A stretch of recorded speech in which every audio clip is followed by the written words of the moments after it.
हिंदी में यूपीएससी की तैयारी से संबंधित प्रोग्राम्स को देखने के लिए सब्सक्राइब करें स्टडी IQ-IAS हिंदी। नमस्कार, बहुत बहुत स्वागत है आप सभी का स्टडी IQ-IAS हिंदी में। मेरा नाम है अतुल जैन। भारत और चीन के बीच का सीमा विवाद जो है वो काफी समय से चल रहा है, ये बात हम जानते हैं।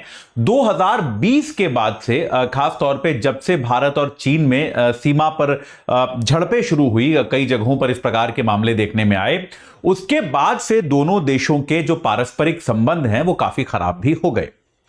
हम ये भी जानते हैं कि दोनों देश जो हैं, पिछले दिनों विदेश मंत्री एस जयशंकर ने भी ये कहा था कि दोनों देश आपस में मिलकर जितने भी जगह पर अभी सैन्य एंगेजमेंट चल रहा है, यानी कि सेनाएं एक दूसरे के सामने खड़ी हैं, उन जगहों को डिसएंगेज करने का प्रयास कर रहे हैं, यानी कि कम से कम एक शांति स्थापित करने की कोशिश वहां पर निरंतर चल रही है।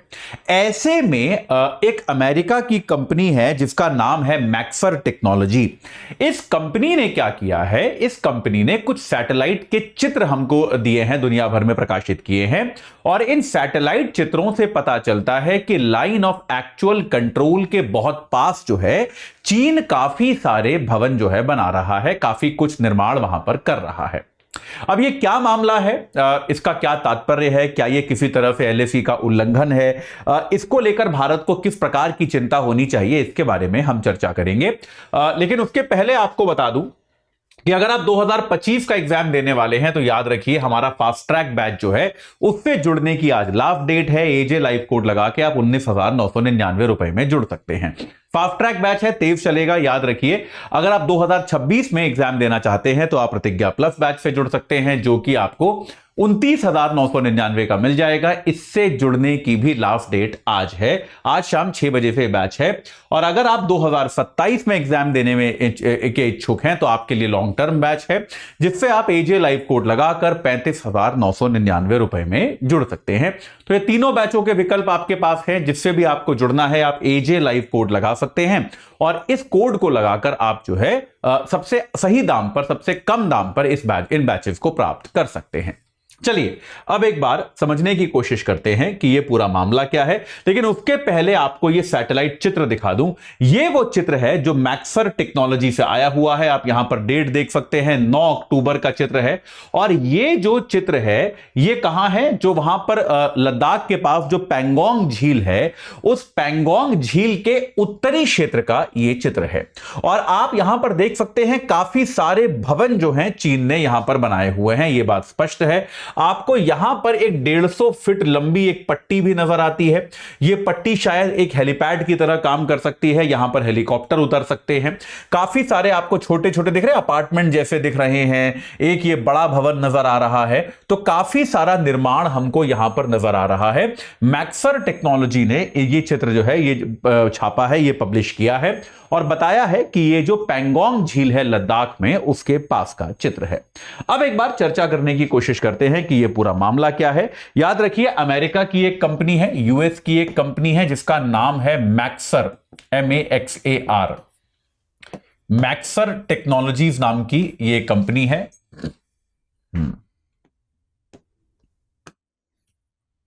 दोबारा लिख देते हैं, US की एक कंपनी है जिसका नाम है मैक्सर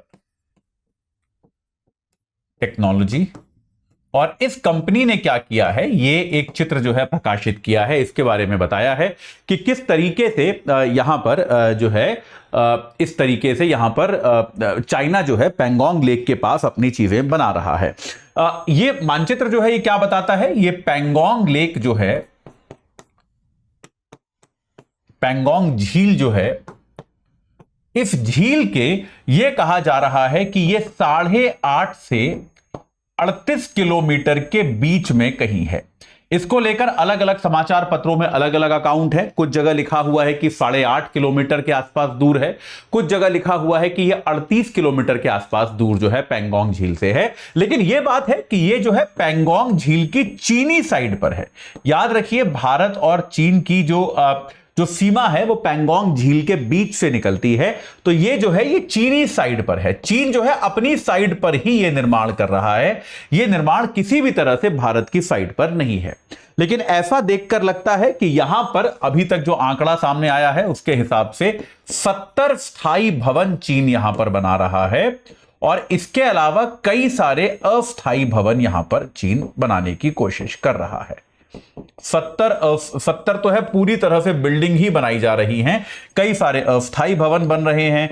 एक 150 फीट की पट्टी है जिसको देखकर लगता है कि यह हेलीपैड की तरह काम कर सकती है।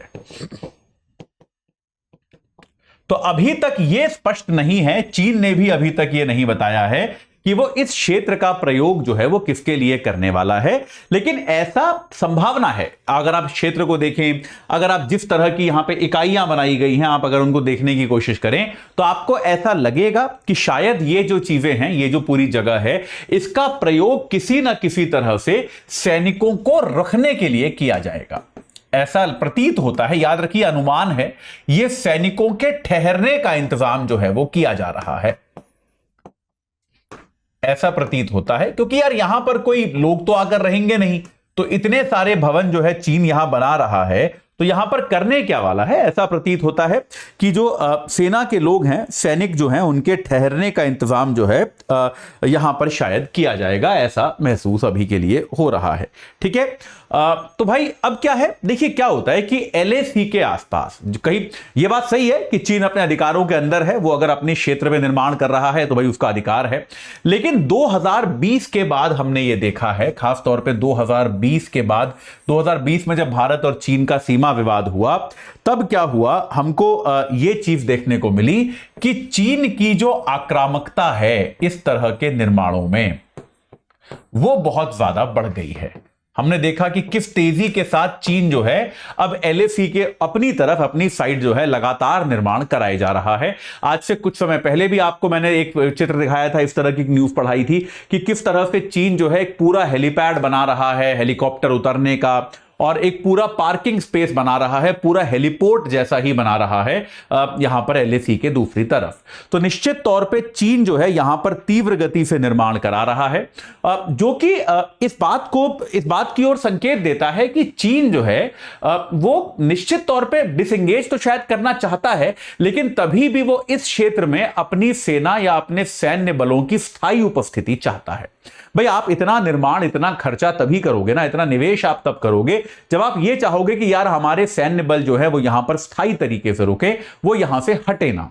तो ऐसा एक इशारा, ऐसा एक संकेत जो है वो प्रतीत होता है, चीन से मिल रहा है कि यहां पर जो सैन्य बल हैं वो निरंतर रहेंगे और चीन उनको लगातार टिकाकर रखना चाहता है। हालांकि यह बात भी सही है कि 2020 के बाद से भारत भी जो है इस बात को लेकर सतर्क हो गया है और भारत ने भी अपने सीमावर्ती क्षेत्रों पर हाईवे बनाने की शुरुआत करी है, चाहे वो अरुणाचल हो, चाहे वो लद्दाख हो। भारत ने भी जो हमारे सीमावर्ती गांव हैं, जो वाइब्रेंट विलेजेस जिनको हम बुलाते हैं, उनमें इंफ्रास्ट्रक्चर का, उनमें आधारभूत ढांचे का विकास जो है भारत ने भी शुरू किया है, ताकि आने वाले समय में ऐसा ना हो जाए कि हम इंफ्रास्ट्रक्चर के विकास में, सीमावर्ती क्षेत्रों में जो आधारभूत संरचना है उसके विकास में हम चीन से किसी भी तरह से पीछे रह जाएं। ऐसी परिस्थिति नहीं बननी चाहिए, यह भारत भी सुनिश्चित करने की कोशिश कर रहा है।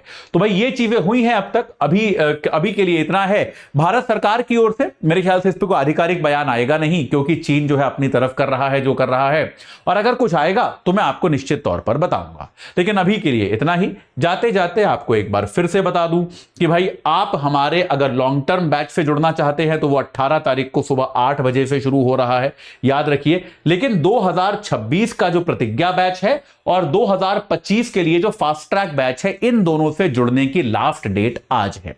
तो आप AJ लाइव कोड लगा लीजिए और इन बैचेस से जुड़कर अपनी तैयारी को तुरंत एक सही आकार दे दीजिए, ताकि आपकी तैयारी जो है वो एक प्रॉपर, एक प्रोफेशनल तैयारी की तरह शेप अप हो जाए, एक सही आकार ले पाए। इस चर्चा से जुड़ने के लिए आप सभी का बहुत बहुत धन्यवाद। हिंदी में UPSC की तैयारी से संबंधित प्रोग्राम्स को देखने के लिए सब्सक्राइब करें स्टडी IQ IAS हिंदी।